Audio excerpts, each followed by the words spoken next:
నమస్తే, మీరు చూస్తుంది తెలుగు రైతు బడి. నా పేరు రాజేందర్ రెడ్డి. ఈరోజు మనతో పాటు ఇద్దరు మిత్రులు ఉన్నారు. వీరిద్దరే కాదు, మొత్తం 5 మిత్రులు కలిసి 2 సంవత్సరాల క్రితం డైరీ ఫామ్ మొదలుపెట్టారు. ఈ డైరీ ఫామ్ను 2 సంవత్సరాలు నడిపారు. తర్వాత 6 నెలల క్రితం దాన్ని పూర్తిగా మూసేశామని చెప్తున్నారు. దాదాపు 15 లక్షల రూపాయలు వాళ్ళు నష్టపోయారు. మొత్తం 27 లక్షల రూపాయలకు పైగా పెట్టుబడి పెట్టి 2 సంవత్సరాల పాటు కష్టపడి 15 లక్షల రూపాయలు నష్టపోయామని చెప్తున్నారు. అసలు డైరీ ఫామ్ పెట్టాలన్న ఆలోచన ఎందుకు వచ్చింది? 5 మిత్రులు కలిసి దాన్ని ఎందుకు మొదలుపెట్టారు? ఎలా మొదలుపెట్టారు? ఎన్ని గేదెలు తీసుకొచ్చారు? ఎంత ధరకు తెచ్చారు? ఏ తప్పులు చేయడం వల్ల వాళ్ళు నష్టపోయారు, లేదా ఏ రకమైన కారణాలలో అంశాలలో వాళ్ళు ఫెయిల్ కావడం వల్ల నష్టపోయారనే వారి అనుభవాన్ని అంతా అడిగి తెలుసుకునే ప్రయత్నం చేద్దాం. ఎక్కడైనా ఎవరైనా కొత్తగా డైరీ ఫామ్ పెట్టాలి అనుకున్నప్పుడు ఇలాంటి వాళ్ళ అనుభవం వారికి ఉపయోగపడే అవకాశం ఉంటుంది. కోల్పోయిన నష్టాన్ని ఇప్పుడు మళ్ళీ వేరే రూపంలో భర్తీ చేసుకుంటున్నారు వారు. సో వారి అనుభవాన్ని అంతా కూడా అడిగి తెలుసుకుందాం. డైరీ ఫామ్ పెట్టాలనుకునే వారికి వారి అనుభవం ఖచ్చితంగా ఉపయోగపడే అవకాశం ఉంటుంది కాబట్టి వారితో మనం మాట్లాడదాం. మనతో పాటు వినయ్ కుమార్ గారు ఉన్నారు, అక్కడ అజయ్ గారు ఉన్నారు. వీళ్ళిద్దరే కాదు, వాళ్ళ 3 ఫ్రెండ్స్, ఇంకొక 3 విజయ్, సునీల్, శరత్, ఈ 5 కలిసి డైరీ ఫామ్ మొదలు పెట్టామని చెప్పారు. వీళ్ళందరిది కూడా ఒకే గ్రామం, పెద్ద మల్లారెడ్డి అనే ఊరు, బిక్నూరు మండలం, కామారెడ్డి జిల్లా పరిధిలో ఉంటుంది. గతంలో ఇదంతా కూడా నిజామాబాద్ జిల్లాలో భాగంగా ఉండేది. ఇదే కామారెడ్డి జిల్లా బిక్నూరు మండలంలో ఉన్న బస్వాపూర్ గ్రామంలో డైరీ ఫామ్ మొదలు పెట్టామనేది వారు చెప్తున్నారు. వారితో మాట్లాడి పూర్తి స్థాయిలో వారి అనుభవాంతా అడిగి తెలుసుకుందాం. నమస్కారం అండి.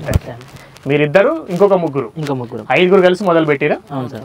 అంటే డైరీ ఫామ్ మొదలు పెట్టడం కంటే ముందు వేరే వ్యాపారాలు చేసిన అనుభవం ఉందా మీకు ఎవరికైనా? ఉంది సార్. అంటే అనుభవం అంటే మాది ఫర్టిలైజర్ షాప్. మీకు?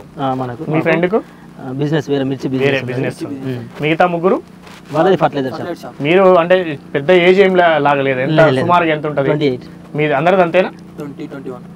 మీది ఇంకా చిన్న ఏజ్. ఆ మిగతా 3వి 27, 28. అందరు కూడా దాదాపు సేమ్ ఏజ్, చిన్న ఏజ్ వాళ్ళు. చిన్నప్పటి నుంచి ఫ్రెండ్స్. ఒకటే ఊరా మీ అందరూ? ఒకటే విలేజ్, బిక్నూరు మండలం, పెదమల్లారెడ్డి విలేజ్. మీరు డైరీ ఫామ్ పెట్టిందేమో బస్వాపూర్. అంటే లీజుకి తీసుకున్నాం మేము, ఆ ఫామ్ ని లీజుకి తీసుకున్నాం. ఆల్రెడీ ఉన్న ఫామ్ ని? అవునండి. అంటే షెడ్ ని లీజుకు తీసుకురా, గేదెల్ని కూడా లీజుకు తీసుకురా? లేదండి, ఓన్లీ షెడ్ స్పేస్ ని లీజుకు తీసుకురా. ఇది బస్వాపూర్ అనే ఊర్లో ఆల్రెడీ షెడ్ ఉంది కాబట్టి కొత్తగా షెడ్ వేయాల్సిన అవసరం లేకుండా లీజుకు తీసుకున్నారు. అవును.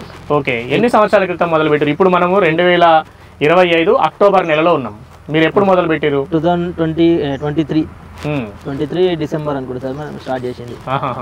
20 సెప్టెంబర్ 25లో తీసేసినాం. 25లో జూలైలో తీసేసినాం. జూలైలో, ఈ సంవత్సరం జూలైలోనే తీసేసాం. సో 2 సంవత్సరాలు నడిపించారు అటు ఇటుగా. 2 years నడిపించారు. సో నడిపించి తీసేసారు. అవును సార్. అసలు డైరీ ఫామ్ మాత్రమే, మీరు 5 ఫ్రెండ్స్ ఒకటే ఊరు వాళ్ళు అంటున్నారు, డైరీ ఫామ్ మాత్రమే పెట్టాలని అనుకున్నారా, లేదా వేరే ఏదైనా బిజినెస్ చేయాలనుకుని డైరీ ఫామ్ పెట్టారా? లేదండి, అంటే ముందు మాకు ఫర్టిలైజర్ షాప్ అనే బిజినెస్ ఇప్పుడు 2018 నుంచి రన్ చేస్తున్నాం. మీకుంది? ఇంకా వేరే వాళ్ళు కూడా ఒకటే డిఫరెంట్ బిజినెస్. మేము ఒక 4 ఒకటే బిజినెస్ లో ఉన్నాం. ఈ బిజినెస్ లో ఉన్నాం కాబట్టి మేము ఒక ప్యాషన్ తోని మేము చేద్దామని, డైరీ ఫామ్ స్టార్ట్ చేద్దామనే ఉద్దేశంతో నాతో స్టార్ట్ అయింది. అయ్యి వాళ్ళు కూడా మిక్స్ అయ్యారు. మీ ఆలోచన మీ దగ్గర మొదలైంది. ఇక వాళ్ళు కూడా నాతో పాటు వచ్చారు. అంతే సార్. అప్పటి నుంచి వచ్చినాం, మా ప్యాషన్ తో వచ్చినాం, కానీ సంపాదిద్దాము మేమేదో చేద్దామని కాదు, ప్యాషన్ తో వచ్చినాము. దాంట్లో ఎట్లా రిస్క్ ఉంది చేద్దాము మనము డెవలప్ అవుతాం అనే ఉద్దేశంతో మేము స్టార్ట్ చేసాం. కానీ దానికి రివర్స్ అయింది మాకు, అంతే. సో మీరు 2023 సెప్టెంబర్ నెలలో మొదలు పెట్టారు కదా, ఆల్రెడీ షెడ్ అనేది ప్లేస్ ఉన్నది. అంటే ఆల్రెడీ డైరీ ఫామ్ ఇంతకుముందు నడిపించింది. ఖాళీ ప్లేస్, షెడ్ ఉంది. ఇప్పుడు తీసేసారు. నార్మల్ గా ప్యాడీ క్రాప్ ఉన్నది, అంతే. ఓకే. సో ఆ షెడ్ మీరు తీసుకున్నారు కదా, ఎన్ని గేదెలతో మొదలు పెట్టినారు? First starting 8 buffaloes. గేదెలేనా? గేదెలు మాత్రమే తీసుకొచ్చారు. సో గేదెలు తేవడానికంటే ముందు మీరు ఇనిషియల్ ఎంత అమౌంట్ తో పెట్టుబడితో పెడదాం అనుకున్నారు? మేము యాక్చువల్ గా 7-8 lakhs తో అయిపోతుంది అనుకున్నాము. మేము స్టార్ట్ చేసే వరకు మాకు మధ్యవర్తి ఒక అతను తీసుకెళ్ళినప్పుడు ఇక్కడ జోగిపేట అనే దగ్గర ఒక విలేజ్ ఉంటుంది, మెదక్ జిల్లా జోగిపేట దగ్గర ఒక విలేజ్ ఉంటుంది. ఆ విలేజ్ కి తీసుకెళ్లి మాకు ఇక్కడ మంచిగా ఉంటాయి అని చెప్పి తీసుకెళ్ళాడు. ఏముంటాయి? గేదెలు బాగుంటాయి, వాళ్ళు కూడా గ్యారంటీ ఇస్తారు, అది అని చెప్పారు. యాక్చువల్ అక్కడ నుంచి తెచ్చినాయి కొంచెం పర్ఫెక్ట్ గా ఉన్నాయి. కానీ ఏంటంటే మనకు సెకండ్ ఇప్పుడు ఇంజక్షన్ కానీ లేకపోతే క్రాస్ చేయడం కానీ చేసినప్పుడు అవి కట్టట్లేదు. హీట్ అయినప్పుడు హీట్ వస్తున్నాయి కానీ మనం చేసిన ఫలితం సక్సెస్ కావడం లేదు. అట్లా అని మాకు ఫస్ట్ ఒక అనుభవం అయింది. దాని తర్వాత ఇక్కడ బాలు సక్సెస్ లేవనే ఉద్దేశంతో మేము హర్యానా వెళ్ళినాం. ఈ ఎప్పుడైతే ఈ పాలు బంద్ అయినాయో, ఈ పాలు బంద్ అయిన తర్వాత మేము హర్యానాకి వెళ్ళి మళ్ళీ గేదెలు తీసుకొద్దామని తెచ్చుకున్నారు. ఇక్కడ 8 తీసుకొచ్చాం. 8 ఎట్లా పడ్డాయి గేదెలు? ఒక్కొక్కటి 1.2, 1,20,000, 1,16,000, 1,25,000 ఒక్కొక్కటి క్వాలిటీ బట్టి. ఎన్ని పాలు ఇస్తాయి అనే దానికి అంత రేటు పెట్టి తెచ్చుకున్నారు? 8 నుంచి 10 లీటర్లు పూటకి ఇస్తాయని చెప్పి. ఉదయం 8-10 లీటర్లు, సాయంత్రం 8-10. కానీ దానికి మాకు ఒక 6 to 7 వచ్చినాయి. 8 గేదెలు కూడా ఒక ఈ ఏరియా నుంచి మెదక్ జోగిపేట దగ్గర నుంచి తెచ్చిన బర్లకైతే మంచిగా వచ్చినాయి. 7 లీటర్లు, 8 లీటర్లు అట్లా ఇచ్చి వాళ్ళు చెప్పినంత కాకపోయినా కొంచెం ఒక 10% తగ్గినా కూడా పర్లేదు, ఇచ్చిన పర్లేదు. ఇక దాని తర్వాత ఏంటంటే మనం ఇంకొకటి ఇచ్చినాయి. అట్లా మాకు 7 months 8 months వరకు ఇచ్చింది. 7 months 8 months. ఎన్ని ఒకసారి 8 తెచ్చుకున్నారా గేదెలు? లేదు, ఒకసారి 4, దాని తర్వాత 2 అట్లా తీసుకున్నాం. అంటే ఫస్ట్ మీరు ఒక 7-8 లక్షలు తోటి ఇన్వెస్ట్మెంట్ తోటి స్టార్ట్ చేశారు. మరి మనుషులు ఎట్లా దాన్ని మెయింటైన్ చేయడానికి? మీలో ఎవరైనా వర్కింగ్ పార్ట్నర్స్ లో ఎవరైనా వర్కింగ్ పార్ట్నర్ ఉన్నాడా? లేదు, వర్కింగ్ పార్ట్నర్ ఎవరు లేరు. వర్కింగ్ పార్ట్నర్ అంటే నేను అజయ్ ఇద్దరం కలిసి మేము మెయింటైన్ చేసినాం. వాళ్ళేమో పెట్టుబడి పెట్టారు, ఇన్వెస్టర్స్. దాన్ని చూసుకోవడం, మేము కూడా వర్క్ చేయడం అంటే లేబర్ ఉన్నాడు. ఇప్పుడు గడ్డి కట్ చేయడం కానీ, పట్టడం కానీ, ప్లస్ పాలు వినడం కానీ యూపీ నుంచి వచ్చి వాళ్ళకి సపరేట్. జస్ట్ మేము మానిటర్ చేయడానికి మేము ఇద్దరం. అదే రోజుకి ఎంత ఖర్చు అవుతుంది, ఎన్ని పాలు వస్తున్నాయి, ఎక్కడ లెక్కలు చూసుకోవడం అంతా మీరు పని చెప్పడం, చేయించడం మీరు తీసుకున్నారు. పని చేసేటందుకు మనుషులు ఉన్నారు. ఓకే. సో ఇట్లా ఎంత పెట్టుబడి పెట్టారు మరి? ఫస్ట్ లో మొత్తం 12 lakhs వరకు అయింది మాకు. 7-8 అనుకున్నారు కానీ 10-12కి వచ్చింది. 12కి వచ్చింది. అంటే మళ్ళీ మేము ఇంకొక 2 తెచ్చినాం. మళ్ళీ అక్కడ కాదు, వేరే ఏరియా నుంచి తెచ్చినాం. ఒకటి లోకల్ షాటాపూర్ అని అక్కడ నుంచి తెచ్చినాం. ఇంకోటి తూప్రా నుంచి ఒకటి తెచ్చారు. మాకు ఏదైతే జోగిపేట దగ్గర తెచ్చుకున్నామో సక్సెస్ ఉంది. బట్ ఇక్కడ బయట తెచ్చినాయి మాకు సక్సెస్ లేవు. అంటే పాలు మంచిగా ఇచ్చినాయి. మీరు అక్కడ పోయి మధ్యవర్తి ద్వారా తెచ్చుకున్నాయి. మరి ఈ హీట్ అయినప్పుడు క్రాసింగ్ చేస్తే నిలబడట్లేదు, కన్సీవ్ రావట్లేదు అని అన్నారు కదా. అంటే అది అక్కడ తెచ్చుకోవడం వల్ల అట్లాంటి ప్రాబ్లం వచ్చింది, సరిగ్గా తెలియకపోవడం వల్ల అట్లా? ఒకటి ఏంటంటే, ఒకటి మేల్ ఒకటి ఉంటుంది కదా, మేల్ ఒకటి చిన్నది ఉంది. మన దున్నపోత అనేది చిన్నది తెచ్చినాం. ఈ బార్లనే పెద్దవి ఉన్నాయి మాకు. కాలేదు, ప్యూర్ ముర్రా ఉన్నాయి మేము తెచ్చినాయి మొత్తం. కొన్ని జాఫ్రా తెచ్చినాం 2. అవి తెచ్చేసరికి దానికి సెట్ కాలేదు. దాంతో అది సెట్ కాలేదని మళ్ళీ మేము సిమెంట్ కూడా ఇప్పించినాం. ఇంజక్షన్ కూడా అట్లా కూడా సక్సెస్ కాలేదు. అది ఏ విధంగా జాఫ్రాబాద్ గేదెలు తెచ్చిర్రు, ప్యూర్ ముర్రా గేదెలు తెచ్చిర్రు, కొన్ని అవి ఉన్నాయి, కొన్ని మీ దగ్గర ఉన్న దున్నా అనేది ఏదో దాన్ని క్రాస్ అది కాలేదు. సో మీరు సెమెన్ మీద ఆధారపడ్డా కూడా అప్పుడు కూడా మీకు నిలబడలేదు, ఇంకా అసలే కాలేదు. ఆ ఎఫెక్ట్ తోని మేము ఏం చేసినామంటే, వేరే దగ్గర నుంచి చేస్తే సక్సెస్ అవుతాయి కదా, ఇది పాలు బంద్ అయిపోయినాయి కదా అని మేము అప్పుడు హర్యానాకి వెళ్ళినాం. ఎన్నాళ్ళకి పాలు బంద్ అయినాయి ఫస్ట్ తెచ్చినాక? మాకు అప్పుడు 7 months వరకు. 7 months వరకు తగ్గడం, మళ్ళీ 7 months తర్వాత కూడా 2 liters 1.5 liters అట్లా ఇచ్చింది. అది కూడా ఒక దాంట్లో సక్సెస్ అయింది. ఒక 2 గేదెలు అంతే. మిగతా మళ్ళీ కన్సీవ్ కాలేదు, అసలు కానే కాలేదు. సో ఈ రెండింటిని ఇట్లా పక్కకు వచ్చి మిగిలినవన్నీ కూడా అట్లనే పెట్టుకొని మళ్ళీ హర్యానాకు మళ్ళీ డబ్బులు పెట్టిరా? మళ్ళీ డబ్బులు పెట్టినాం. మళ్ళీ ఎన్ని తెచ్చారు ఇప్పుడు? మళ్ళీ మేము 7 తెచ్చినాం. మళ్ళీ 7 గేదెలు తీసుకొచ్చారు. అక్కడ 1.3, 1.5 కూడా పెట్టినాం. 1,30,000, 1,50,000 మధ్యవర్తి ఉన్నాడా ఇప్పుడు? మళ్ళీ మీరు మధ్యవర్తి కూడా ఉన్నాడు. అంటే అక్కడ మధ్యవర్తి అక్కడ అంటే మనం పోయిన ప్లేస్ లో మనకి గేదెలు మంచిగా అక్కడ చూపించడానికి అక్కడ ఆ మధ్యవర్తి అక్కడ కూడా వేరే వాళ్ళు మోసం చేసే టైంలో కూడా ఇంకొక మధ్యవర్తి వచ్చి మాకు సేవ్ చేసింది కొంచెం. ఆ విధంగా సేవ్ చేసినా మేము ఇక్కడికి వచ్చేసరికి ఒక్కొక్క గేదెకు 1.7 వరకు అయింది ట్రాన్స్పోర్ట్. 15,000 నుంచి 18,000 ఖర్చు వచ్చింది ఒక్కొక్క గేదెకి. 15,000 నుంచి 18,000 ట్రాన్స్పోర్ట్ ఖర్చు. ఎట్లా ట్రక్ మాట్లాడుకొని తెచ్చుకోరు. అంటే ఎన్ని గేదెలు తెచ్చారు అక్కడ పోయి? అక్కడ నుంచి 7 తెచ్చినాం మేము. 7 అంటే దాదాపు 10 లక్షలు, 12 లక్షలు మాకు ఖర్చు. అది అని ఒక ఫ్లైట్ కి వెళ్ళినాం మేము. ఒక దగ్గర 45,000 వరకు అయింది అక్కడ ఉండడము, రూమ్స్ కానీ, ఆ ఖర్చు కానీ. అంతా కలుపుకుంటే మళ్ళీ ఎదురు పెట్టారా పైసలు? ఇప్పుడు మళ్ళీ పెట్టినాము. మళ్ళీ 7 తెచ్చిన తర్వాత మళ్ళీ కూడా తెచ్చినాం. మళ్ళీ దీంట్లో పాత కొన్ని అమ్మేసి మళ్ళీ తెచ్చినాం. మళ్ళీ కొన్ని డబ్బులు ఎదురు పెట్టి మళ్ళీ ఇది కూడా లాక్టేజ్ మన పాలు ఇవ్వడం బంద్ చేసిన తర్వాత ఇవి కూడా హర్యానా తెచ్చినాయి. మళ్ళీ ఇంకోటి ఏంటంటే, హర్యానా నుంచి తెచ్చిన గేదెలు ఏంటంటే మన వాతావరణం సెట్ కావు. ఫుడ్ ఫుల్ తింటది, గడ్డి మాత్రం గడ్డి ఎంత ఎక్కువ చేస్తే అంత తింటూనే ఉంటది. కానీ పాలు ఇక్కడ రావు. ఫస్ట్ తెచ్చిన ఒక 2 days 3 days 8 liters 9 liters ఒక్కొక్కటి 11 liters కూడా ఇచ్చింది ఫస్ట్ 2-3 days. దాని తర్వాత మెల్లి తగ్గుకుంటా 5 liters 4 liters వచ్చేసి. మనం ఎంత మెయింటెనెన్స్ చేసినా ఇవ్వదా? ఎంత అంటే మెయింటైన్ ఎంత గడ్డి వేసినా మనం దానా ఫీడ్ మేము ఇక్కడ తట్టుకుంటలేదు అది. ఇప్పుడు అంటే వాళ్ళు ఇప్పుడు ఆల్రెడీ మీకంటే మీరు తేవడానికంటే ముందు ఇట్లనే డైరీ ఫామ్ లోకి వచ్చినారు అంటే అప్పటికి 6-7 నెలలు అయిందంటే వేరే వాళ్ళు కూడా మాట్లాడి ఉంటారు కదా, మాట్లాడినాం. వాళ్ళు ఎవరైనా చెప్పలేదా అక్కడికి తెస్తే ఇక్కడ పాలు ఇవ్వవు అని? అంటే మెయింటెనెన్స్ ఎక్కువ. ఇప్పుడు ఈ లోకల్ గేదెలు ఏంటంటే 3 kgs 2.5 kgs మనము దానా ఇచ్చిన పల్లి పిండి కానీ పత్తి పిండి కానీ ఉంటుంది కదా, అవి 2.5 kgs డైలీ ఇస్తారు. ఇదేంటంటే 3.5-4 kg ఇచ్చినా మనకు సెట్ కాలేదు, అంత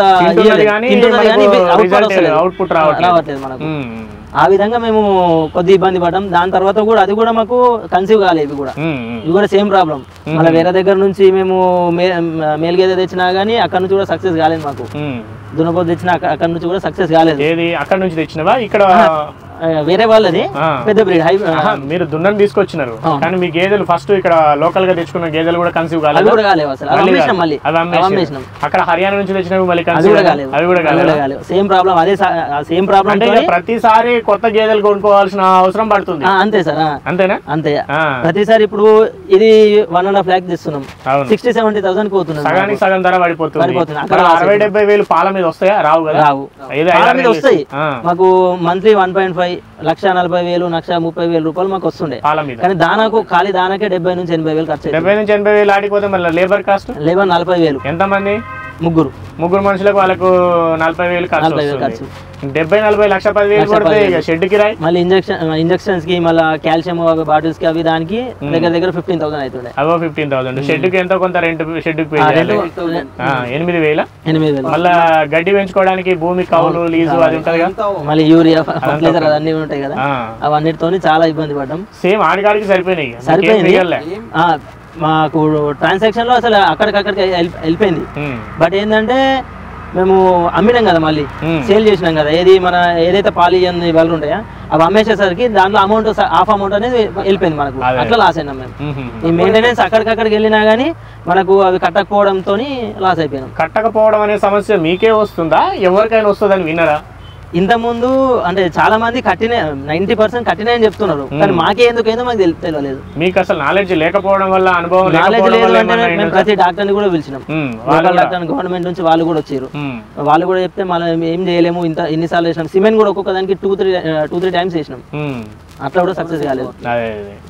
మళ్ళీ మనకి ఏంటంటే ఇప్పుడు సిమెంట్ ఇచ్చిన తర్వాత 1.5 month కి మనకు తెలుస్తుంది.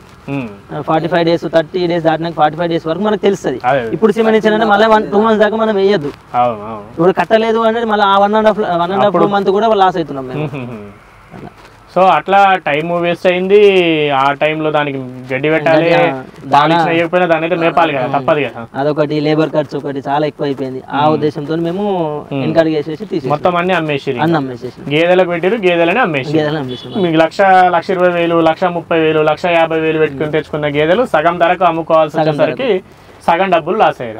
మొత్తం ఎంత పెట్టుబడి పెట్టారు మరి అందరు కలిసి? 27 lakhs వరకు పెట్టినాం. 27 లక్షలు. ఫస్ట్ 12-13 lakhs అయింది, దాని తర్వాత 15 పెట్టినాం. అందరు సమాన వాటాలే పెట్టుకున్నారు. అందరు 5 కూడా సమానంగా వాటా పెట్టుకున్నారు.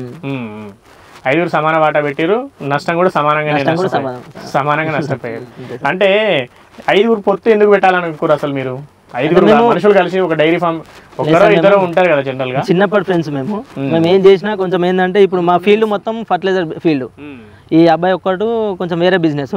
బట్ ఏంటంటే మేము ఒక ఈ ఫీల్డ్ ఉన్నాం కదా, మాకు ఏదో రిలాక్సేషన్ కోసం ఒక అడిషనల్ ఒక బిజినెస్ ఉంటుంది, ఇంప్రూవ్ అవుతామేమో అనే ఉద్దేశంతో మేము ఒక డిఫరెంట్ బిజినెస్ కదా అని కష్టపడదామని వెళ్ళినాము. లాస్ట్ మాకు రివర్స్ అయిపోయింది. అక్కడ నుంచి నర్సరీ పెడదాం అనుకున్నాం. అక్కడనే మంచి ప్లేస్ ఉంటుంది, బైపాస్ పక్కన ఉంటుంది, పెడదాం అనుకున్నాం. నర్సరీ పెడతాం అక్కడ. ఇది వర్కౌట్ కాక అది మేనేజ్ చేసేసినాం. ఈ ఆలోచన విరమించేసరికి అది కూడా పక్కకు పోయింది. ఇప్పుడు ఇంతమంది కలిసి పెట్టడం వల్ల కాకుండా ఒకరే మనిషి పెట్టుకొని ఉంటే సీరియస్ గా చేసుకుంటే నడిచేది అట్లా ఏమైనా అవకాశం ఉందా? అనిపించింది మాత్రం ఉంది సార్. ఇది ఇంకోటి ఏంటంటే ఫ్యామిలీ, అమ్మ నాన్న మేము ఉంటే భార్య ఫ్యామిలీతో చేసుకుంటే, కుటుంబం అందరూ కలిసి చేసుకుంటే ఏం కాదు. అది కూడా మాలాగా ఒకటేసారి 8 గేదెలు 10 గేదెలు అవన్నీ తీసుకొని వస్తే మనకు వర్కౌట్ కాదు. ఒక ఫ్యామిలీ ఉన్నదంటే మెల్లిగా ఫార్మింగ్ చేసుకుంటా, ఫార్మింగ్ తో పాటు చేసుకుంటే బెస్ట్. 2 ఎకరాల వేరే పంట కూరగాయలు వేసుకొని అది చేసుకుంటే బెస్ట్. బీహార్ గానీ యూపీ గానీ లేబర్ మీద కూడా పూర్తిగా డిపెండ్ కాకూడదు. అసలు కాదండి. దాంట్లో కూడా మేము ప్రాబ్లమ్ ఫేస్ చేసినాం, చాలా ఫేస్ చేసినాం. ఏం ఫేస్ చేసిరు? మేము టైంకి వెళ్ళకపోతుంటే మేము 5:30 5:40కి వెళ్తుంటే మార్నింగ్ మేము నైట్ ఉండకపోతుండే. సీసీ కెమెరాస్ ఉంటుండే, బట్ ఏంటంటే ఎవ్రీ మినిట్ మనం చూడలేం కదా. చూడకుండా మనము వాడు ఏం చేస్తుండే 4:30కు లేచి పాలు పిండేస్తుండే. పిండేసి వాడు ఏం చేస్తుండే ఒక 2 లీటర్ 3 లీటర్ పక్కన డబుల్ బెడ్రూమ్ ఇల్లులు ఉంటాయి, వాళ్ళకు సేల్ చేయడం అలవాటు చేసుకున్నాడు. 6 months వరకు 1 year వరకు మంచిగా ఉన్నాడు. ఇక దాని తర్వాత మెల్లిగా సైడ్ అయిపోయింది మొత్తం. పాలు తీసి వేరే వాళ్ళకు ఇవ్వడం కూడా అంటే తెలియకుండా అట్లా 4:30 వరకు పిండేస్తుండే. మేము వచ్చేది 5:30కి. 1 hour గ్యాప్ లా ఈ 2 లీటర్స్ 3 లీటర్స్ మొత్తం తీసేసిండు. 1 year వరకు మొత్తం అట్లనే వేసేసిండు. అది మాకు ఎప్పుడు తెలిసిందంటే లాస్ట్కి తీసేసే ఒక 2 months ముందు తెలిసింది. 2 months ముందు తెలిస్తే ఆ వర్కర్ తీసేసినాం, ఇంకో వర్కర్ను తీసుకొచ్చిన తర్వాత ఆ వర్కర్ ఏమన్నాడంటే ఇవి కట్టట్లేదు, అసలు ఫెయిల్, అనవసరంగా ఉంచడం వేస్ట్ అని అతనే చెప్పింది. ఎక్స్పీరియన్స్ దగ్గర 15 years ఎక్స్పీరియన్స్ అట అతను. ఆయన చెప్పలేదా? ఆయన కూడా తెలిసే ఉంటది కదా. ఫస్ట్ ఆయన చెప్పలేడు, ఓకే సక్సెస్ ఓకే అని అంటాడు అంతే. కానీ మళ్ళీ లాస్ట్ చూడడానికి చూస్తే మాత్రం ఏమి ఉండదు, మళ్ళీ హీట్ అవుతుంది అంతే. కన్సీవ్ కాదు అసలు. 4 months 5 months అవుతుంది, పొదుగు అనేది ఏర్పడుతుంది కదా. సో అట్లా అంటే మళ్ళీ మనుషులు పోవడం వల్ల ఆ పని మీరు చేసుకోవాల్సిన పరిస్థితి ఎప్పుడైనా ఏర్పడ్డా? 1 year తర్వాత లేబరు వెళ్ళిపోయిన తర్వాత ఒక 1 month వరకు 5 members మేము ఏదైతే పార్ట్నర్స్ ఉన్నామో అప్పుడు ఏంటంటే మా అదృష్టం ఏంటంటే సమ్మర్లో వచ్చింది. సమ్మర్ అంటే మెయిన్ మార్చిలో మాకు సీజన్ లేని టైంలో వచ్చేసరికి ఈ 1 month మేమే గడ్డి కోసినాం, మేమే గడ్డి పట్టినాం, మేమే దానా వేసినాం, చాఫ్ కట్టర్లు ప్రతి ఒక్క వర్క్ మేమే. ఒక పాలు పిండడానికి మాత్రం ఒక బీహార్ అయితే ఉంది. మనం పిండలేమా పాలు పిండాలంటే? లేదు సార్, మాకు లాస్ట్ ఫేస్ అయినాం సార్. అట్లా కూడా ఒక 1 week ఫేస్ చేసినాము. ఫ్రెండ్స్ ఉన్నారు అక్కడ, ఒక మధు అని వాళ్ళు వీళ్ళు ఇద్దరు ఉన్నారు. వాళ్ళకి డైరీ ఫార్మ్ అంటే అలవాటు, ఇప్పటికీ రన్నింగ్ ఉంది వాళ్ళ బిజినెస్. వాళ్ళే వచ్చి పిండిరు, మాకు ఇబ్బంది అయితే. చేతులు నొప్పులు వేస్తాయి కదా కొత్త వాళ్ళు. మన లోకల్ దానికి మళ్ళీ బయట దానికి ముర్రా కానీ జాఫ్రీ కానీ అవి చాలా హార్డ్ ఉంటాయి సార్, కొంచెం ఇబ్బంది అయితే. పని చేసుకోవడానికి కూడా ఒక రకంగా ఇబ్బంది. అంటే ఇంటి మనుషులు ఉండి చేసుకుంటుంటే అప్పుడు కూడా బీహార్ వాళ్ళు అవసరం ఉంటుందా? ఒకరు ఏం అవసరం లేదు సార్. ఒక 6-7 వరకు అయితే ఏం కాదు సార్. ఒక 10 అట్లా అంటే మనం. మీరు ఒక దశలో ఎన్ని ఉన్నాయి మీ దగ్గర? హైయెస్ట్ అంటే 18 గేదెలు, 16 గేదెలు కూడా పెట్టారు. 16 గేదెల వరకు పోయిరుగా. అవును సార్. ఇంకా తర్వాత మళ్ళీ మెల్లగా తగ్గించుకుంటూ వచ్చేసినారు.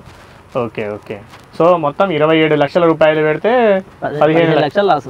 అసలు మెయింటెనెన్స్ ఏమొస్తుంది అంటే ఒక డైరీ ఫామ్ నడుపుతున్నప్పుడు నెల ఖర్చు అంటే మీరు అన్నట్టు దానాకే ఎక్కువ ఖర్చు. దానాకు 70 నుంచి 85,000 హైయెస్ట్ అంటే మాకు 1 lakh కూడా పోయింది దానాకు. ఈ 16 బఫెలోస్ అయితే ఎప్పుడైతే తెచ్చినామో అప్పుడు 1 lakh దాటింది, 1,10,000 అట్లా కూడా దాటింది. మనం ఎవ్రీ మంత్ పేమెంట్ చేస్తాం కదా, అప్పుడు మాకు చేసుకుంటుంటుంది 1,10,000 1,15,000 వరకు వచ్చింది లాస్ట్ దానా ఖర్చు. ఇది ఒక 40,000 లేబర్ ఖర్చు. ఇప్పుడు మళ్ళీ ఇంకొకటి ఏంటంటే వీళ్ళు బీహార్ వాళ్ళు ఏం చేస్తారంటే 10+1 10 గేదెలు ఒకటి దున్నపోతు అదే మెయింటైన్ చేస్తారు. ఇఫ్ ఎక్స్ట్రా వాళ్ళు ఏమన్నా ఎక్స్ట్రా తెచ్చినాం అనుకో, మనం ఒక్కొక్క బఫేలోకు 1,500 తీసుకుంటారు వాళ్ళు. అవునా? ఎక్స్ట్రా 10 గేదెలు ప్లస్ ఒక దున్నపోతు ఉంటే ఒక యూనిట్ వాళ్ళకు. అవును. ఆ యూనిట్ కి ఎంత చార్జ్ చేస్తారు వాళ్ళు? 16,000. 16,000. అంటే ఎంతమంది మనుషులు పని చేస్తారు? ఒక్కరేనా? ఒక్కరే. అయితే ఫ్యామిలీ వస్తారు, లేకపోతే సింగిల్ గా వచ్చేస్తారు. సో ఇంకా ఒక గేదె పెరిగిన కొద్ది 1,500, మళ్ళీ 10 పెరిగితే 16,000, మళ్ళీ 15,000 మెల్లగా వచ్చేస్తారు. ఓకే. అంటే ఒకరంటే ఒక ఫ్యామిలీ అయినా రావచ్చు, సింగిల్ గానే రావచ్చు, వాళ్ళ ఇష్టం. అది ఫిక్స్డ్ ఇంకా వాళ్ళకి ఫిక్స్డ్ అంతే. 17,000 16,000. 10 గేదెలు పాలు ఇచ్చినా ఏమన్నారా? ఏమన్నారు వాళ్ళు.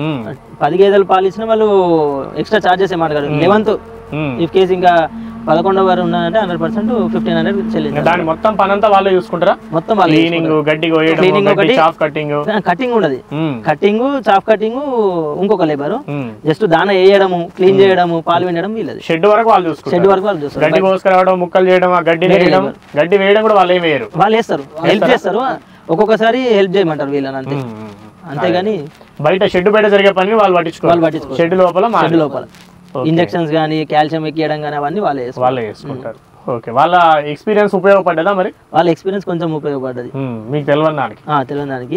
కానీ అతను కూడా కొంచెం మోసం చేసేసరికి డిసప్పాయింట్ అయ్యారు. నష్టపోయడంతో పాటు నమ్మకం ద్రోహం జరిగింది అనే ఫీలింగ్ 100% అతని మీద. ఫ్యామిలీ మెంబర్ లాగా చూస్తున్నాం అన్నట్టు. అట్లా కూడా చూడడం వేస్ట్. ఎక్కువ నమ్మాము. ఎక్కువ నమ్మి అతనికి ఎక్కువ ఫ్రీడమ్ ఇచ్చేసి సర్లే మంచిగానే చేస్తున్నాడు నమ్మకంగా ఉన్నాడు కదా అని చెప్పేసి చూసి ఉన్నట్టు వదిలిపెట్టారు. అది వదిలిపెట్టడం వల్ల అతను రోజుకు 100-150 ఇంకెక్కువ 2-3 లీటర్స్ పక్క పైన 2-3 లీటర్స్. ఎట్లా అమ్మేది మీరు లీటరు? మేము 80 రూపీస్. 80 రూపీస్ అంటే రీటైల్ గా అమ్మేదా మీరు? రీటైల్ గా అమ్మేటోళ్ళం. ఎక్కడ? ఇంటికి మన రామాయంపేట మొత్తం ప్రతి ఇంటికి వదిలి ఇచ్చేవాళ్ళం. నేను లేకపోతే అజయ్ ఇద్దరం. మీరిద్దరే తిరిగేవాళ్ళం. ఇక ఇఫ్ కేస్ మేము ఎక్కడికైనా వెళ్తే మా ఫ్రెండ్స్ ఎవరైనా ఒకరు అదే మీరేటన్నా పోయినప్పుడు వాళ్ళు వస్తారు, లేదంటే మీరే చూసుకునేవాళ్ళు. సో ఇట్లా మీకు 15 లక్షల రూపాయలు 5గురికి కలిసి. అవునండి. అంటే ఒక్కొక్కరికి 3 లక్షల రూపాయలు. మళ్ళీ 2 సంవత్సరాలు పని చేసినందుకు ఇది కూడా టైం వేస్టేగా. టైం వేస్ట్, శాలరీ అనేది ఏం తీసుకోలేము, జస్ట్ మెయింటెనెన్స్ చేసినాం అంతే. సరే కనీసం మీరు మీ బిజినెస్ మీదనో ఇంకొక పని మీదనో దృష్టి పెట్టుంటే ఒక 15-20 వేలైనా సంపాదించుకోగలుగుతాం కదా ఈజీగా. తక్కువ అయితే ఎక్కువ కూడా వస్తాయి సార్. ఇప్పుడున్న ఫీల్డ్ లో మేము సంపాదించుకోగలము, కానీ ఏంటంటే ప్యాషన్ కోసం స్టార్ట్ చేసినాం అంతే. సో 20 నెలలు అంటే అదొక 3-4 లక్షలు, ఇదొక 3 లక్షలు, ఒక 5-6 లక్షల రూపాయలు అయితే కళ్ళు మూసుకొని నష్టపోయినట్టే అందరు కూడా. సో భారీ నష్టమే వచ్చింది మీకు. చాలా ప్లస్ పాలు కూడా పోసినాం అన్నారు తిరిగి. మేమే పోసినాం సార్. 80 రూపీస్ కి మాకు సేల్ అయింది సార్. మాకు మంచిగా సేల్ అయింది. 80 రూపీస్. కష్టం అయ్యేదా మరి? ఎర్లీ అవర్స్ వెళ్ళాలి కదా ఉదయం. చాలా కష్టమే సార్. 2 ఇయర్స్ చాలా కష్టపడ్డాం సార్. అంటే వేరే వర్క్ చేసుకోలేము, ఫంక్షన్స్ కి వెళ్ళలేము, ఎక్కడికి వెళ్ళలేము. ఆ స్ట్రగుల్ కూడా పడ్డాం మేము. అట్లా కూడా ఇబ్బంది అయింది. చాలా ఇబ్బంది అయింది సార్. అది వాన పడ్డ ఎండకు వానకి ఏది వచ్చినా పాలు పోయాల్సింది. దాచుకుంటేనేమో ఖరాబ్ అవుతాయి సార్, డబ్బులు రావు అంతే సార్. సో తప్పదు. చాలా ఇబ్బంది పడ్డాం. మార్కెటింగ్ లో కూడా ఇబ్బంది పడ్డాం. మళ్ళీ పాల కేంద్రంకి వెళ్తే అక్కడ ఫ్యాట్ ఒక దగ్గర 5 వస్తుంది. బట్టి ఆయన 40 ఇస్తాడు, 47 రూపీస్ 50 రూపీస్ అంతకంటే ఎక్కువ రావాలి సార్. అంత 47-50. కష్టపడితే మార్కెట్ చేసుకోవచ్చా? 100% సార్.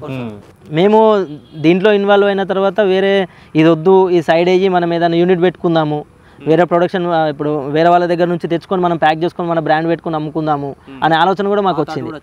వచ్చిన తర్వాత మాకు ఈ 5గురి అంటే మేము అందరము ఈ లాస్ అవుతుంది అనే మూమెంట్లో ఇదే లాస్ అయింది, అదెందుకు మళ్ళీ రిస్క్ ఎందుకు వద్దు అని అందరూ ఒక్కొక్కరు సైడ్ అయ్యేసరికి మేము అందరం సైడ్ అయిపోయాం. అదే పొత్తు అనే దాని వల్ల ఒకసారి ఒక్కొక్కరి అభిప్రాయాలు వేరుగా ఉంటాయి. సక్సెస్ ఉంది అని అంటే ఈ 5గురితో ఇంకొక 5గురు వస్తారు. సక్సెస్ లేదు అంటే ఈ 5గురు కూడా ఉండరు. అట్లా సో అట్లా ఒక్కొక్కరు ఆలోచనలు డిఫర్ అయ్యేసరికి మెల్లగా ఒక్కొక్కరు డిసప్పాయింట్ అవుతూ అందరు కూడా పక్కకు జరిగి వాటిని తీసేసినారు. ఇప్పుడు మీరు తెచ్చుకున్నప్పుడు ఏమో మధ్యవర్తి ద్వారా ఇక్కడ పోయి గేదెలు తెచ్చుకున్నారు, మళ్ళీ హర్యానాకు పోయి రేట్ ఎక్కువ పెట్టి అక్కడ తెచ్చుకున్నారు. మరి అమ్మినప్పుడు ఎక్కడ అమ్ముతున్నారు? అమ్మినప్పుడు అంటే లోకల్ వాళ్ళ బేరకాలు ఉంటారు సార్, ఇక వాళ్ళకే అమ్మేసినాం. తక్కువ రేట్ 60,000, 55,000, 50,000 కూడా అంతే. ఇప్పుడు మేము ఒక రోజు ఉంచుకుందామన్నా కానీ మేము పాలు పిండలేము, మేము మెయింటైన్ చేయలేము, గడ్డి కోయలేము. ఎన్ని రోజులు ఉంచుకుంటాం అనే ఉద్దేశంతో ప్రతి ఒక్కటి అమ్మేసాం. ఇంకా ఇప్పుడు ఇంకా ఉంటే ఇంకా రేట్ పడిపోతున్నాయి అవి. అవునా? అదే ఇంకెన్ని రోజులు గడుస్తుంటే అంత అది కన్సీవ్ అయ్యి మళ్ళీ వినడానికి రెడీ అయితే అప్పుడు రేట్ వచ్చేది. అవును, అన్ని రోజులు దాన్ని మెయింటైన్ చేయాలి. కానీ మీ దగ్గర అసలు కన్సీవే కాలేదు అసలు. ఒక్కటి మొత్తంలో 2 సక్సెస్ అయినాయి అంతే. తర్వాత తెచ్చిన 7 బళ్ళు కూడా మొత్తం సక్సెస్ కాలేదు. ఇప్పుడు ఈ దానా ఇవన్నీ ఎక్కడ తెచ్చుకునే వాళ్ళు? కామారెడ్డిలో దొరుకుతాయి కాబట్టి అక్కడ తెచ్చుకునే వాళ్ళు.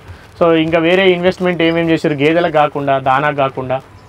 అంటే మిషన్స్ ఏమైనా తెచ్చుకున్నారా? Machines only chaff cutter first ఒకటి తెచ్చుకున్నాము. అదేంటంటే మాకు గేదె ఉండే, ఆ గేదె అంటే మాకు 1 month 2 months నడిచింది. దాని తర్వాత గేర్ బాక్స్ ఎగిపోయింది, దాని పక్కన పెట్టేసినాం. దాని తర్వాత గేర్ బాక్స్ కోసం పోతే అదొకటే 10,000. అది ఎప్పటికి పోతుంది అనవసరంగా, అది ఎందుకు తెచ్చుకున్నారే. నార్మల్ వీల్ ఉంటుంది కదా, అది తెచ్చుకున్నాం. గేర్ బాక్స్ అంటే స్మార్ట్ గా వచ్చినాయి ఇప్పుడు. ఇట్లా మనం ఏంటంటే ఒకవేళ స్ట్రక్ అయినా కానీ గేర్ తో మనం తీసేయచ్చు, అట్లా ఆటోమేటిక్ ఉండే. కానీ ఏంటంటే గేర్ బాక్స్ వేస్ట్ సార్, అది వేస్ట్. పాత మోడల్ ఇంకా సూపర్ ఉంటుంది. అదైతే గేర్ ఉండదు, బ్లేడ్ ఇట్లా అదే మంచిగా సార్. 1.5 years నడిచింది సార్. ఇప్పటికి ఉంది సార్. అది ఇంకా సేల్ చేయాలి, అమ్మలేదు. ఇంకా సేల్ చేయలేదు. ఓకే. షెడ్ అంటే మీది కాదు, షెడ్ పెట్టి ఉంటే ఇంకా భారీగా లాస్ అయ్యేవాళ్ళు కదా. చాలా సార్. అయితే ఆ ప్లాన్ తోనే మేము లీజ్ తీసుకున్నాం సార్. యాక్చువల్లీ షెడ్ వేద్దామని కూడా మాకు ల్యాండ్ ఉంది, మాకు ఒక 16 acres ఉంది ల్యాండ్. మేము అక్కడ వేద్దాం అనుకున్నాం. ఈ ఎక్స్పీరియన్స్ అయిన తర్వాత అటు పోదాము. ఎందుకంటే షెడ్ వేసి ఉంటే దానికి ఒక 15 లక్షలు ఖర్చు అయ్యేది, ఈజీ 10 లక్షలు. ఇప్పుడు అది దేనికి ఉపయోగపడదు ఇంకా. అవును సార్. ఒకవేళ తీసేసి ఉంటే దేనికి ఉపయోగపడదు. సో అట్లా అది సేఫ్ అయ్యారు. అదొకటి సేఫ్ సార్. నష్టంలో తక్కువ నష్టం జరిగింది. అదే 15 లక్షలు పోయింది అనుకున్నాం. ఇప్పుడు ఇదైతే 30 లక్షలు పోయి ఉండేది. అవును, అది ఇంకా పెద్ద నష్టం జరిగింది. అంతే సార్. ఇప్పుడు ఎవరైనా కొత్తగా చాలా మంది రోజు అడుగుతూనే ఉంటారు నన్ను కూడా, అదే సార్. ఇప్పుడు డైరీ ఫామ్ పెట్టాలనుకుంటున్నాం ఎట్లుంటుంది అంటే, కష్టాలు అయితే చాలా ఉంటాయి, ఇబ్బందులు అయితే చాలా ఉంటాయి, అవును సార్. నష్టాలు కూడా వచ్చే ప్రమాదం ఎక్కువ ఉంటుంది. 10 మంది పెడితే 9 మంది తీసేస్తారు, ఒకరో ఇద్దరో సక్సెస్ అవుతారని చెప్తూ ఉంటారు. మీరేం చెప్తారు ఎవరైనా కొత్తగా పెట్టాలనుకునే వాళ్ళకి చెప్పండి మీరు ఓపెన్. కొత్తగా పెట్టే వాళ్ళు మాత్రం మనకు ఫ్యామిలీ మెంబర్స్ వాళ్ళు చేసుకొని వాళ్ళకు ఇంకొక 5 acres ఫార్మింగ్ ఉంది, ప్యాడీ కానీ మేజ్ కానీ కూరగాయలు కానీ పండించుకునే వాళ్ళు ఉంటే వాళ్ళు చేసుకోవడం బెటర్. కానీ స్వతహాగా నేను ఇది పెట్టాలి, నేను సంపాదించాలి, డైరీ ఫామే మనకు లాభం వస్తుంది అనే ఆలోచన మాత్రం పెట్టుకోవద్దు. అడిషనల్ గా ఉన్నట్టు ఉండాలి తప్ప మెయిన్ సోర్స్ మాత్రం పెట్టుకోవద్దు, దాని మీద డిపెండ్ కావద్దు. దాని మీద డిపెండ్ కావాలి. సంపాదించాలంటే సంపాదించుకోవచ్చు దాంట్లో, అదే కానీ కష్టపడాలి, వాళ్ళు ఉండాలి అక్కడ, ఎవరైతే ఇన్వెస్ట్ చేసిండ్రో వాళ్ళు అక్కడ ఉండాలి. మనుషుల్ని పెట్టినా కూడా అక్కడ ఉండి చేయించుకోవాలి. అంతే సార్, ఉదయం నుంచి సాయంత్రం వరకు కంటిన్యూ ఉండాలి. సీసీ కెమెరాలు పెట్టిన ఆడ కూర్చొని చూసినట్టే వేస్ట్ దండగా. అది ఎప్పుడు అవుతుంది, ఒక 100 గేదెలు పెట్టి 20 మంది మనుషుల్ని పెట్టి వాళ్ళు పనిచేసేందుకు ఒక సూపర్వైజర్ ని పెట్టి పెడితే వేరే ఉంటుంది కదా. ఈ విధంగా మాత్రం స్టార్ట్ చేద్దామన్నా నేను మాత్రం సపోర్ట్ చేయను సార్. మొన్న రీసెంట్గా కూడా మా ఫ్రెండ్ వాళ్ళ ఫ్రెండ్ వచ్చిండు ఇక్కడనే మన బస్వాపూర్ అని కూడా సార్, వాళ్ళ ఫ్రెండ్ బస్వాపూర్, బట్ యాక్చువల్గా కామెడీ దగ్గర ఏదో విలేజ్ చెప్పిండు. అతను అడిగిండు అసలు డైరీ ఫామ్ గురించి అడుగుదామంటే నాకేంటంటే మాకు ఇట్లా జరిగిందని ఎక్స్ప్లెయిన్ చేసిన సార్. ఇదే విధంగా నేను ఎక్స్ప్లెయిన్ చేసిన లేదు నేను వెళ్తా చేస్తా అంటే సరే బ్రో అని నేను పక్కకి వెళ్ళిపోయినా కానీ నేను చెప్పలేదు. కానీ నేను ఎందుకంటే చెప్పి వేస్ట్ కదా సార్. ఇప్పుడు మనకు అనుభవం ఉంది కాబట్టి మనం చెప్పినాం, ఇంత కష్టపడ్డాం. డైలీ నేను 5:30కి లేచి పాలు తీసుకొని ఆ పాలు వంచి మళ్ళీ వచ్చి షాప్లో కూర్చోవడము, ఇవన్నీ టైం మాకు ఇబ్బంది అయిపోయింది. ఈ షాప్ కాన్సన్ట్రేషన్ కూడా చేయలేకపోయినా,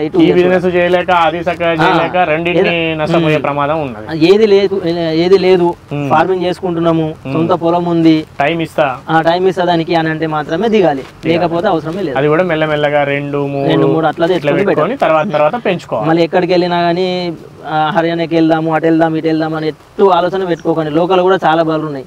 ఈ ముర్రా అంటే ముర్రా అన్ని క్రాస్లు దొరుకుతాయి, అవన్నీ ప్యూర్ ముర్రాలు ఏం దొరికాయి. Local bull best. బయటకి వెళ్ళి తెచ్చి ముర్రా అంటారు, జాఫ్రీ అంటారు, జాఫ్రీ ఒక్కొక్కటి 20 లీటర్లు ఇస్తారు అంటారు, దాంతో మాత్రం నష్టపోతారు. ఎక్కువ తక్కువ చెప్తే నమ్మొద్దు.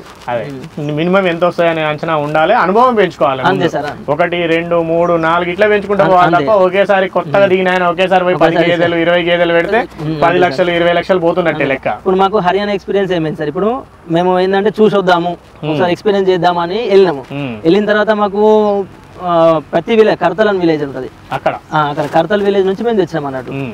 ఆ విలేజ్ ఏంటంటే ఇంట్లో ఉంటాయి, ప్రతి ఇంట్లో ఉంటాయి, ప్రతి ఇంట్లో పెద్ద షెడ్ లాగా ఉంటది, లేకపోతే అమ్మకానికే మొత్తం బేరం చేస్తారు వాళ్ళు. వెళ్ళినాము, మంచి అనిపించింది, ఇంత మంచిగా ఉన్నాయి, ఇంత సూపర్ ఉన్నాయా. అయితే ఫస్ట్ ఒక 2 తీసుకున్నాం. 2 తీసుకున్న తర్వాత మళ్ళీ ఈ 2 ఎట్లా తీసుకెళ్ళాలి, మన ట్రాన్స్పోర్ట్ ప్రాబ్లం అవుతారని మళ్ళీ ఇంకో 2 తీసుకున్నాం. ఈ 2 తీసుకున్న తర్వాత వాళ్ళు ఏమంటారు, మినిమం 5 తీసుకుంటే వాళ్ళకి ట్రాన్స్పోర్ట్ ఉంటుంది, మళ్ళీ ఒకటి తీసుకున్నాం. ఈ 5 తీసుకున్నాం కదా అని మళ్ళీ ఇంకొక 7 అయిపోయింది. అక్కడ పోతే ఈ డిసడ్వాంటేజ్ కూడా ఉంటుంది, వేస్ట్ పోవడం వేస్ట్. మళ్ళీ ఒక మైనస్ పాయింట్ అలా ఒక్కడసారి మేము 8 గేదెలు తెచ్చాము, ఒక 4 తెచ్చి పాలు ఇచ్చేది తెచ్చి ఇంకో 4 ఇట్లా కట్టినది ఒక 2 months తర్వాత 3 months తర్వాత అది కూడా ఇది ఎట్లుందంటే తాడు వేస్ట్ అవుతుందని దూడని కొన్నట్టు బరిని కొన్నట్టు ఉంది. అది ఏది ట్రాన్స్పోర్టేషన్ ఎక్కువ పడుతుంది కదా, ఇంకా 4 గేదెలు కొనకపోతే ఇదే ట్రాన్స్పోర్టేషన్ పెట్టి తెచ్చినారు కానీ అవి వేస్ట్ అయిపోయింది. అదే సో మొత్తానికైతే మీరు అంటే అనుకున్న అంచనా ప్యాషన్ అని అనుకున్నారు, సరే ఎంతో కొంత ఇన్కమ్ జనరేట్ అవుతుంది అని అనుకున్నారు, అవన్నీ ఏవి సక్సెస్ కాలేదు. ప్లస్ కష్టం ఎక్కువ అనిపించింది. 2 years కష్టపడ్డాం సార్. మళ్ళీ ఇంకొకటి ఏంటంటే మళ్ళీ బ్యాక్ అవుతున్నాం. ఈ బ్యాక్ అయితే మళ్ళీ మార్కెట్ లో బ్యాడ్ నేమ్ వస్తుంది, క్లోజ్ చేసేద్దాము, మన బిజినెస్ మనం చేసుకుందామని బయటకు వచ్చేసాం. మంచి ఆలోచన. సరే నష్టం జరిగింది, మన వాళ్ళ ఎక్స్పీరియన్స్ అయితే వచ్చింది సార్. అంతే ఏదో ఒకటి చేతులు చిన్న కాల్చుకోకపోతే అనుభవం ఎట్లా వస్తుంది. అదే మట్టుకుంటేనే కదా నిప్పు తగులితే కాలుతుంది అని తెలిసేది, ఎప్పుడు ఎట్లా తెలుసు తగలకుంటే ఎవరికి తెలియదు. సో మీరైతే అట్లా చేసినారు కదా, ఇప్పుడు మీ బిజినెస్ వల్ల మళ్ళీ మంచిగా సెటిల్ అయినట్టు? ఇప్పుడు బాగానే సెటిల్ అయింది సార్ నా బిజినెస్. అప్పటి నుంచి కూడా సెట్ ఉంది, మధ్యలో కొంచెం గ్యాప్ వచ్చి డిస్టర్బెన్స్ అయిపోయింది, ఈ డైరీ ఫామ్ వల్ల డిస్టర్బెన్స్ అయిపోయింది. ఇప్పుడైతే సెట్ ఉంది. ఇప్పుడు మీరిద్దరు రోజు ఉదయం నుంచి పాలు తీసుకొచ్చి మార్కెట్ లో ఇవ్వడం ఇట్లా చేసినామని అన్నారు, అట్లా చేయకుండా ఉంటే ఇంత లాభం కూడా రాకపోయేదా? ఇంత లాభం కాదు సార్, ఇంకొక 50% పోతున్నది. ఈ 12 lakhs కూడా మిగిలిపోతున్నాయి. అవునా? అంతే సార్. ఎందుకని రేట్ 40 rupees ఉంటుండే సార్, 80 కమ్మినాం సార్ మేము. మొత్తం పోయేది సార్. ఈ 12 lakhs కూడా మిగిలిపోతుండే మాకు. సొంతంగా మార్కెట్ చేసుకోవడం వల్ల. అంతే సార్. కానీ ఆ మార్కెటింగ్ వల్ల కూడా మీరు బాగా స్ట్రెయిన్ అయ్యారు కదా, రోజు చాలా సార్. టైం ఇవ్వడము, అది రిస్క్ తీసుకోవడం, అవును సార్, బాగానే కష్టపడ్డారు. ఇప్పుడు 5 కాగానే ఈవినింగ్ 5 అవ్వగానే వెళ్ళడము. మరి ఇంటింటికి సప్లై చేయకుండా ఒక దగ్గర అడ్డా పెట్టుకుంటే జనం వచ్చే అట్లా ఆలోచించడం, కానీ మాకు ప్రొడక్షన్ తక్కువ ఉంది కదా సార్. అట్లా ప్రొడక్షన్ వేరే వాళ్ళు ఇస్తా అన్నారు, కానీ మేము మా దాంట్లో యూనిటీ లేదు. అంటే యూనిటీ ఉంది, బట్ ఏంటంటే ఏం కష్టపడతాం, అంత ప్రొద్దున లేవడం ఎందుకు, ఇదే కష్టం అవుతుంది, ఇక మళ్ళీ అదొక కష్టం ఎందుకు అని ఆలోచనతో మేము చేయలేదు. ఆల్రెడీ చేసినాం, షటర్ కూడా తీసుకుందామని ప్లాన్ చేసినాం, అన్ని చేసినాం. సో లేబర్ మీద డిపెండ్ కావడం అనేది కొన్ని కష్టాలను తెచ్చిపెట్టింది, కొంత ఈజీ చేసి. అవును సార్, ఒక 2-3 months కూడా వేరే లేబర్ని కూడా పెట్టినాం సార్. మిల్క్ సప్లై కోసం కూడా పెట్టినాం. పెట్టిరా మీరు? పెట్టినాం సార్, మేము కూడా ఒక 2-3 months పెట్టినాం సార్. ఆ 2-3 months లో కూడా కొంచెం పోయినాయి సార్, ఇబ్బంది అయింది, చాలా ఇబ్బంది సార్. సప్లై సరిగా లేదు, ప్లస్ ఇంకోటి ఏంటంటే ఆ పాలు తీసుకొని దాంట్లో మిక్స్ చేయడం, వాటర్ మిక్స్ చేయడం అట్లా చేసి మన కస్టమర్ కాడ మాట అట్లా కూడా వచ్చింది సార్. అట్లా కూడా జరిగింది. అంటే 2-3 months సార్. మళ్ళీ తెలియగానే మళ్ళీ మేమే దిగినాం మార్కెట్, మొత్తం మార్కెట్ లో. సో మొత్తానికి అయితే రకరకాల అనుభవాలు ఎదురైనాయి మీకు. ఓకే, రైట్ అండి, థ్యాంక్ యూ సార్. వినయ్ గారు, అజయ్ గారు, వాళ్ళ ఫ్రెండ్స్ ఇంతకుముందే చెప్పుకున్నాం, విజయ్, శ్రీకాంత్, సునీల్, మొత్తం 5గురు కలిసి డైరీ ఫామ్ స్టార్ట్ చేశామని చెప్పారు. వ్యవసాయంలో కానీ, వ్యవసాయ అనుబంధ వ్యాపారాల్లో కానీ, పరిశ్రమల్లో కానీ చాలామందికి చాలా సందర్భాల్లో నష్టాలు వస్తుంటాయి. కానీ అందులో చాలా తక్కువ మంది మాత్రమే వాళ్ళకి జరిగిన నష్టాన్ని వివరించడానికి ముందుకు వస్తుంటారు. వీళ్ళు కూడా ఆ రకంగా ముందుకు వచ్చి వివరించడం అనేది వాళ్ళని అభినందించాల్సిన అవసరం అయితే ఎంతైనా ఉంది. ఎందుకంటే చాలామంది ఇప్పటికే నష్టపోయినవి అది 10 మందికి చెప్పుకోవాలన్నా అన్న పరిస్థితుల్లోనే చాలామంది ఉంటూ ఉంటారు. కానీ వాళ్ళు మాత్రం మాకు ఏదైతే అనుభవం కలిగిందో ఆ అనుభవం ఇంకో 10 మందికి ఉపయోగపడే అవకాశం ఉంటుంది అన్న ఒక స్పోర్టివ్నెస్ తోటి ముందుకొచ్చి వాళ్ళ అనుభవాన్ని అంతా చెప్పారు. వినయ్ గారు ఫర్టిలైజర్ దుకాణం నడుపుకుంటున్నారు, వాళ్ళు మిర్చి వ్యాపారంలో ఉన్నారు, వారు కూడా బాగానే ఉన్నారు. వాళ్ళ ఫ్రెండ్స్ కూడా అందరూ పర్వాలేదు, నష్టపోయినా కూడా ఆ నష్టం నుంచి రికవరీ అయ్యారు. అందరూ కూడా వేరు వ్యాపారాలు చేసుకుంటున్నారు. ఫ్రెండ్షిప్ ఎక్కడ డ్యామేజ్ కాకుండా అందరూ కలిసికట్టుగా మళ్ళీ వాళ్ళ సొంత పనులు ఇంతకుముందు ఏవైతే చేశారో అవన్నీ కంటిన్యూ చేస్తున్నారు. కానీ ఎక్కడైనా ఇంతమంది పొత్తుల్లో చిన్న వ్యాపారాలు మొదలుపెట్టినప్పుడు అవి కంటిన్యూ చేయడం అనేది ఒక్కొక్కరి అభిప్రాయాలు ఒక్కో రకంగా ఉంటాయి. వీళ్ళిద్దరు వర్కింగ్ పార్ట్నర్స్గా పనిచేసినా కూడా వాళ్ళకి ఆల్రెడీ వేరే వ్యాపకాలు, మెయిన్ బిజినెస్లు వేరే ఉండడం వల్ల, ఇది సైడ్ బిజినెస్ కావడం వల్ల, దీనికి రోజు ఉదయాన్నే 2-3 గంటల సమయం ఇవ్వాల్సి రావడం వల్ల, దానికి సమయం ఇవ్వలేక, ఈ వ్యాపారాన్ని వదులుకోలేక, ఈ వ్యాపారం తగ్గిపోతుందని బాధపడలేక, ఇట్లా చాలా రకాలుగా సమస్యలు ఎదుర్కొన్నారు. ముందుగా ఆలోచించినంత ఈజీగా ఏ పని కూడా ఉండదు. మనము ఊహించుకోవడం ఒక రకంగా ఉంటుంది, పని మొదలుపెట్టి చేస్తున్న తర్వాత మరొక రకంగా ఉంటుంది. కాబట్టి ఎవరైనా ఎక్కడైనా డైరీ ఫామ్ మొదలు పెట్టాలి అనుకుంటే మాత్రం 1-2 సార్లు కాదు, 10 సార్లు ఆలోచించుకోవాలి. 10 మందిని కలవాలి, 10 డైరీ ఫామ్లకు వెళ్ళాలి, వాళ్ళ అనుభవాలు అడిగి తెలుసుకోవాలి. అవసరమైతే అవకాశం ఇస్తే వాళ్ళని బతిమలాడైనా అక్కడ 10 రోజులు పనిచేయాలి. అప్పుడు మాత్రమే మనకు అనుభవం వస్తుంది.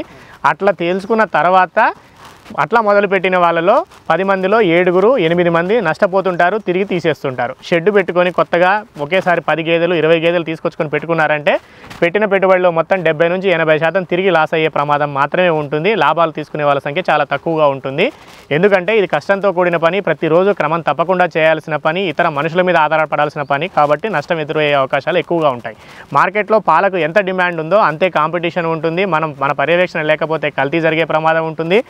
పాలు పితికేటప్పుడు మన పర్యవేక్షణ లేకపోతే ఆ పాలు పక్కకు పోతున్నాయనే విషయాన్ని కూడా వాళ్ళు చెప్పారు. వాళ్ళు పితికిన పాలను, అంటే పాలు పిండిన తర్వాత వాటిని మార్కెట్కి తరలించే క్రమంలో మన పర్యవేక్షణ లేకపోతే వాటిల్లో కూడా కల్తీ జరుగుతుంది, నీళ్లు కలుపుతున్నారు, పలచగా అయిపోతున్నాయి అనేది కూడా వాళ్ళకి ఎదురైన అనుభవం చెప్తుంది. సో ఇన్ని రకాల సమస్యలు ఉంటాయి. కాబట్టి సొంత మనుషులు చేసుకోగలిగినప్పుడు, అంటే చిన్న స్థాయిలో 10 లేదా 15 గేదెలు పెట్టుకోవాలనుకున్నప్పుడు ముందుగా 2-3తో మొదలుపెట్టి మెల్లగా వాటి సంఖ్యను పెంచుకుంటూ ఇంటి మనుషులు మాత్రమే చేసుకుంటూ 1-2 లేబర్ సాయం తీసుకొని ముందుకు సాగితే మాత్రం పర్వాలేదు. అది కూడా అడిషనల్గా పెట్టుకోవాలి. పక్కన వ్యవసాయం ఏదైనా ఉంటే ఆ వ్యవసాయానికి అనుబంధంగా ఈ పాడి పరిశ్రమను పెట్టుకుంటే వాళ్ళు పూర్తి స్థాయిలో దీని మీద ఆధారపడితే అప్పుడు కొంత మంచి ఆదాయం తీసుకోవచ్చు. పాలు పిండుకోవడమే కాదు, ఆ పాలను సొంతంగా మార్కెటింగ్ కూడా చేసుకోవాలి. చేసుకోలేకపోతే ఏమవుతుంది, హోల్సేల్గా ఇస్తే సగానికి సగం ధర పడిపోతుంది. కాబట్టి మనం పెట్టుబడి మొత్తం కూడా తిరిగి తీసుకోవడానికి అవకాశం ఉండదు. సో సొంతంగా మార్కెట్ చేసుకున్నప్పుడు, రిటైల్గా అమ్ముకున్నప్పుడు ఒక కౌంటర్ పెట్టుకొని ఒక షాప్ లాగా పెట్టుకొని అక్కడ అమ్ముకుంటారా, లేకపోతే ఇంటింటికి తిరిగి అమ్ముకుంటారా అనేది ఆలోచించుకోవాలి వాళ్ళ సౌకర్యాలను బట్టి. అట్లా చేసుకున్నప్పుడు మాత్రమే కొంచెం పెట్టిన పెట్టుబడికి కొంతైనా మనం లాభం తీసుకోవడానికి అవకాశం ఉంటుంది. అలా కాకుండా హోల్సేల్గా ఒకేసారి కేంద్రానికి పోస్తామో లేకపోతే ఫ్యాట్ ఆధారితంగా కొనుగోలు చేసే డీలర్లకు పోస్తామంటే మాత్రం సగానికి సగం మాత్రమే డబ్బులు వచ్చే అవకాశం ఉంటుంది. ఆ సగం డబ్బులు దానాకి మాత్రమే సరిపోతాయి. మిగిలిన మనుషుల్ని మెయింటైన్ చేయడానికి కానీ, గడ్డిని పెంచడానికి కానీ, దాని బర్లకు పెట్టిన గేదెలకు పెట్టిన డబ్బులు కానీ తిరిగి తీసుకోవడానికి చాలా కష్టం అవుతుంది, నష్టపోయే ప్రమాదం ఉంటుంది అనేది వారి అనుభవాన్ని బట్టి మనకు తెలుస్తుంది.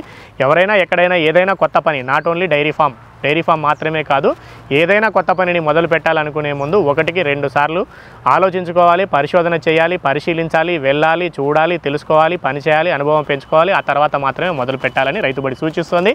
మనం మరొక వీడియోలో మరొక వ్యవసాయ సంబంధిత విషయంతో మళ్ళీ కలుద్దాం. అంతవరకు సెలవు. నమస్తే.